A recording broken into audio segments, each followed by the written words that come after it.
president. Breaking news at this hour. What Senate Majority Leader Mitch McConnell told his GOP colleagues behind closed doors that they do not have the votes to block impeachment witnesses, which would mean that a vote for John Bolton or Hunter Biden could happen soon. But how will it go? Joining me now, Senator Lindsey Graham, chairman of the Judiciary Committee. Senator Graham, always good to have you with us. Thank you for being here tonight. Can you shed some light on what Mitch McConnell said? Well, I'll let you talk to Mitch McConnell, but I'm increasingly optimistic this ends Friday.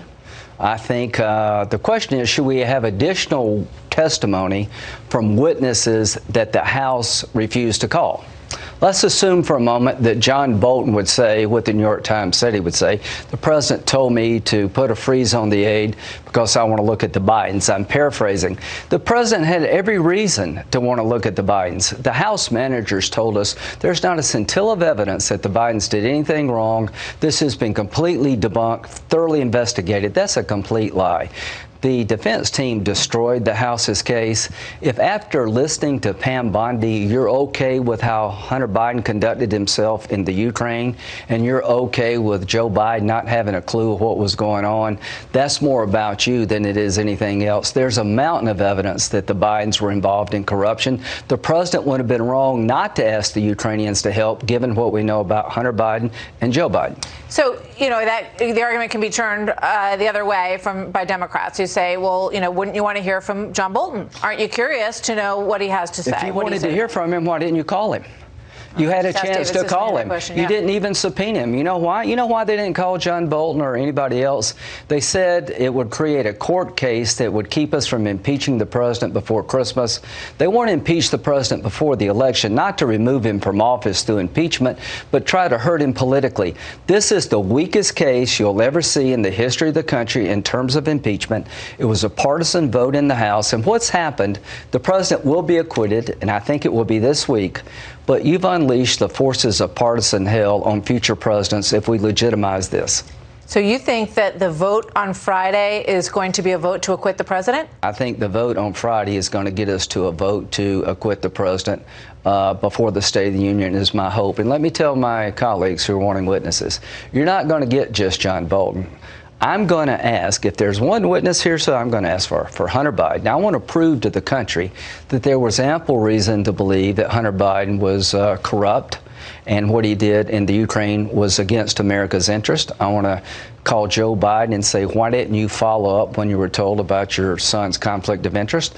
I want to call the chief of staff of John Kerry, who was told by a business partner of Hunter Biden, he's joining this board. I just want to let you know, did you ever call Joe Biden and tell him your son's about to do something terrible? The most corrupt company in the Ukraine, your son's getting $1 million a year. I want to call the whistleblower. I want to find out if Lieutenant Colonel Vendeman actually talked to the whistleblower after he was on the phone call. There's so many things I want to find out. I want to find out, did anybody on Schiff's staff work with the whistleblower? Were they friends of the whistleblower? So to my colleagues, if you think you're going to call one witness, you're crazy. It clearly opens up a whole can of worms. And I think, you know, is that part of the plan to sort of make it so difficult for both sides that everybody throws up their hands and says, Uncle, I'm done? You know, when Chuck Schumer says, I just want to be fair, God, I just want to get to the truth, that's such baloney. He's the same guy that wanted to be fair to Kavanaugh. All this is about is trying to accuse a handful of Republicans of being unfair. And what are you accusing them of? They're unfair if they don't call a witness the House chose not to call. Assume for a moment that John Bolton would say what's in the New York Times article. You can still acquit the president. Dershowitz says you can assume all the facts most favorable to the government, to the House managers, and it falls well short of impeachment. This is not going to change the dynamic.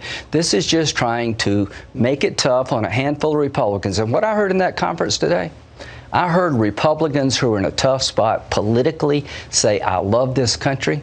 I'm not going to throw the country into chaos. I'm going to stand by the idea that I've been more than fair, and I'm not going to let the House create a sham process and expect me to fix it in the Senate, because we don't want to reward houses in the future to refuse to call witnesses, come to the Senate and ask us to do their work and deal with privileges outside of court. There's so much at stake here. Do you agree, based on your colleagues, that there are not 51 votes to block witnesses right now? Is that true?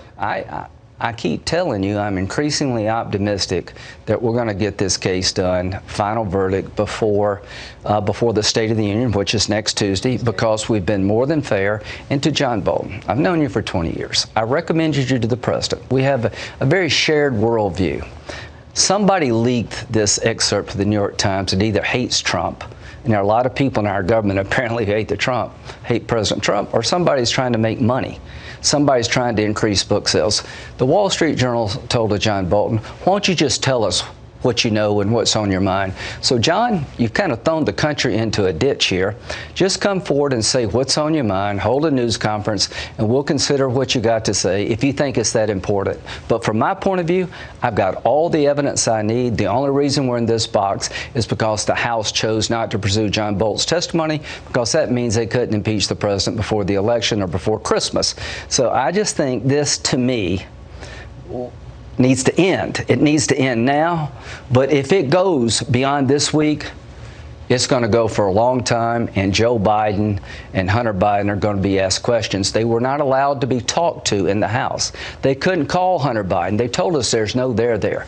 Folks, there's a big there when it comes to Hunter Biden and Joe Biden. And to the whistleblower, we're going to find out who you are and who you talked to and what you did. Because if we're going to find the truth, as they call it, we're going to find the whole truth. But here's what we know.